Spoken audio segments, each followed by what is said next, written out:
Last na tanong. Jomar. Pat! O, lipat! Lipat!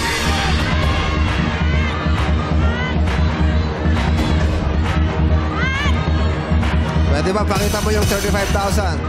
Ito na, ang 35,000. Lipat. Ah? Lipat! Lipat. Bumigay. Bumigay si Jom. Bakit bumigay ka?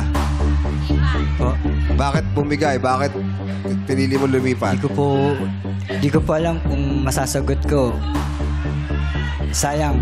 Para sa mga anak ko na yan. Okay. Kung dahil sinabi mo lipat, pwede ka nang tumawid sa pulang guhit at hawakan mo na Ito na po ang ang 35,000 pesos.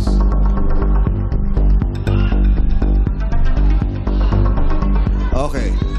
Dahil lipat ang pinili mo, sayong-sayo na ang 35,000 pesos at may uuwi mo na ngayon din. Pero syempre, gusto nating subukan kung kaya mo bang sagutin ang katanungan worth 200,000 pesos. Jomar, dito ka? Okay.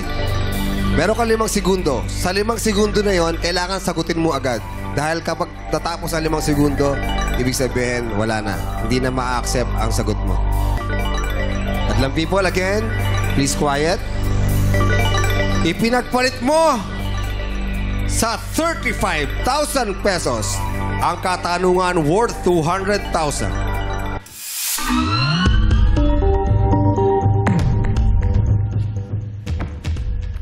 Gusto ko lang sabihin sa'yo na ang katanungan ay tungkol sa pagmamasahe.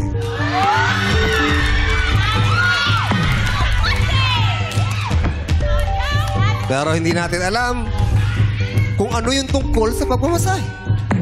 Jomar, pinagpalit mo sa 35,000 pesos.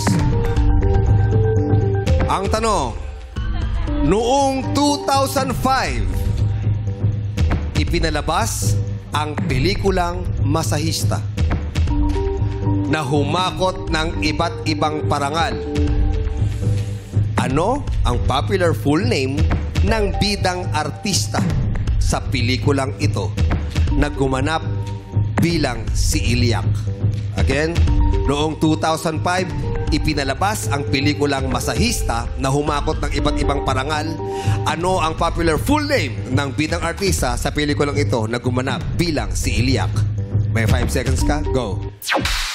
Coco Martin. Coco Martin! Ang sagot ni Jomar ay Coco Martin. Bakit? Napanood mo ba yun? Napanood mo? Opo. Napanood mo?